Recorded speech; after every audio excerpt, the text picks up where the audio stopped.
কুমিল্লার বরুড়ায় রাস্তার উন্নয়ন কাজে নিম্নমানের ইটের খোয়া ও বালুর পরিবর্তে মাটি ব্যবহারের অভিযোগ উঠেছে। স্থানীয়রা বিষয়টি কর্তৃপক্ষকে জানানোয় ক্ষুব্ধ হয়ে এলাকায় বিভিন্ন বাড়িঘরে হামলা চালিয়েছে ঠিকাদারি প্রতিষ্ঠানের লোকজন।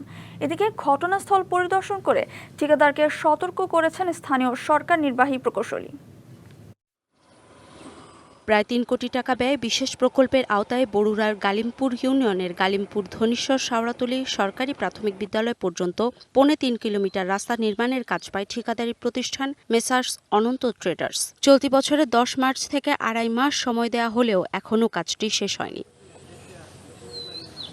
সড়কের বিভিন্ন স্থানে ফেলা হয়েছে নিম্নমানের ইটের খোয়া।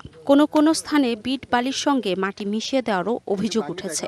এতে যানবাহন চলাচল বন্ধ থাকায় ভোগান্তি বেড়েছে মানুষের। ইট হলো ২ নম্বর সাইডে দি লিংটার করছে, লিংটার আমরা ভাঙি হয়ে গেছে। আমরা ফার্স্ট ইয়ার করছি 2 মাসের ভিতরে এটা মানে পুরো কমপ্লিট করেছি। মানুষের যে একটা দুর্গতি হচ্ছে মানুষের, এই দেখেন রাস্তার অবস্থা।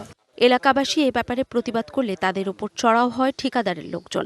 এক পর্যায়ে অভিযোগকারীদের বাড়ি ঘরে চালানো হয় হামলা ও ভাঙচুর। ৮০-৯০ জন লোক হইব, একটা রাম দেয় বড় বড়, শেষ মুহূর্তে আমাকে কেউ লাগল না ভাই, আমি বেরি ভাড়া দিই। আমাদেরকে বিভিন্ন ধরনের ধমক দিচ্ছে যে এই বিষয় নিয়ে বাড়াবাড়ি করলে চাঁদাবাজির মামলা দিব। কাজ ভালো করার জন্য মানে বলাটা এটা তো মানে খারাপ কোনো কিছু না, এটা অধিকার আছে, আমাদের অধিকার। আমাদের 3 জনের নামে সে অভিযোগও জানাইছে থানাতে। ১০ লক্ষ টাকা আমরা চাঁদা দাবি করছি। এরকম এলাকাবাসী থেকে আপনারা জানেন আমরা কি চাঁদাবাজ নাকি? ডায়ালগ সুবাসিত টয়লেট ক্লিনার, যার পাওয়ার প্লাস ফর্মুলা টয়লেটের কোনায় কোনায় পৌঁছে 99.99% জীবাণু ধ্বংস করে। নিম্নমানের ইটবালি সরিয়ে নতুন মালামাল দিয়ে রাস্তাটির উন্নয়ন কাজ করতে ঠিকাদারি প্রতিষ্ঠানকে নির্দেশনা দেওয়ার কথা জানালেন এলজিইডির প্রকৌশলী। এটা ওদেরকে বলে দেওয়া হয়েছে যে ওইটাকে ওরা উঠায় নিয়ে যাবে, সরাই ফেলবে, সরাই ভালো মাল দিয়ে কাজ করতে হবে, অলরেডি রিজেক্টেড। এবং ওই স্টেকের যে মালটা ছিল এটা আমরা রিজেক্ট করেছি যে এই মালটা দিয়ে কাজ করা যাবে না, বলে আমরা অ্যাকসেপ্ট করবো না। এটা আমি নিজেই গিয়ে বলে দিয়েছি।